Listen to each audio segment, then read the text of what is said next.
એવામાં ભાજપના લોકો દ્વારા આંદોલનને ઉગ્ર બનાવવાનો પ્રયાસ થયો છે। આજે એ ગામમાં અફરાતફરી જેવું વાતાવરણ ઉભું કરી દીધું છે, તોડફોડ કરવામાં આવી છે અને પોલીસે સામે લાઠીઓ વરસાવી છે, નિર્દોષ લોકો ઉપર લાઠીઓ વરસાવી છે, આંસુ ગોળા ફેંક્યા છે। આંદોલન ઉગ્ર બનાવે છે ભાજપને જ્યારે એમ લાગે છે કે ખેડૂતોનો અવાજ મોટો થઈ રહ્યો છે, ખેડૂતોની માંગણી મજબૂત થઈ રહી છે, ત્યારે આ ભાજપ વાળાએ હંમેશા આંદોલનને ઉગ્ર બનાવવાનો પ્રયાસ કર્યો છે અને એનો ભોગ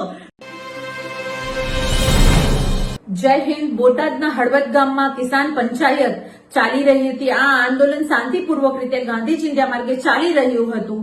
રાજુભાઈ કરપડા પદ્ધતિસર સરકાર સામે જે મુદ્દાઓ મૂકી રહ્યા તેની વાત કરી રહ્યા હતા અને ગાંધી ચિંધ્યા માર્ગે લોકો ભેગા થઈ અને પોતાનો અવાજ બુલંદ બનાવી રહ્યા હતા।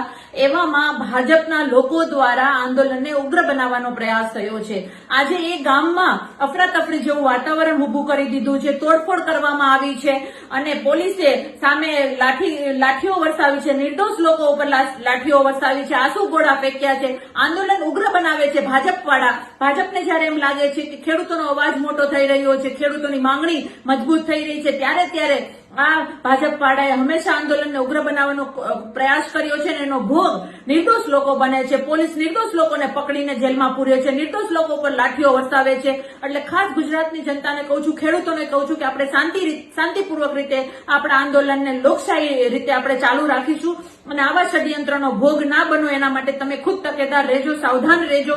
અને ભાજપ નો ઇતિહાસ હંમેશા એ જ રહ્યો છે કે જે આંદોલન શાંતિપૂર્વક રીતે ચાલતું હોય એને ઉગ્ર બનાવી, એના આકાઓના ઇશારે ઉગ્ર બનાવી અને આંદોલનને બદનામ કરવાનો પ્રયાસ થાય છે। અમે હંમેશા લોકશાહીમાં માનીએ છીએ, અમે હંમેશા ગાંધી ચિંધ્યા માર્ગે એક અમારો અવાજ બુલંદ બનાવવામાં માનીએ છીએ, પરંતુ ભાજપને આ પચતું નથી। ભાજપને હંમેશા જ્યારે ડર લાગે છે, ભાજપને જ્યારે એમ લાગે છે કે હવે અમારી ખુરશી ડગમગે છે, ત્યારે આવા ગુજરાતના આંદોલનોને ઉગ્ર બનાવવાનો આ ભાજપનો ઇતિહાસ છે। એનાથી સાવધાન રહેજો। ફરી પાછી ગુજરાતની જનતાને, મારા ખેડૂતોને અપીલ કરું છું કે આપણે લોકશાહીમાં માનીએ છીએ, શાંતિપૂર્વક રીતે ચાલીએ છીએ અને તંત્રને પણ કહું છું, ભાજપને પણ કહું છું કે અમારા ખેડૂત નિર્દોષ છે, અમારા નિર્દોષ ખેડૂતો પર લાઠીઓ ના વરસાવો।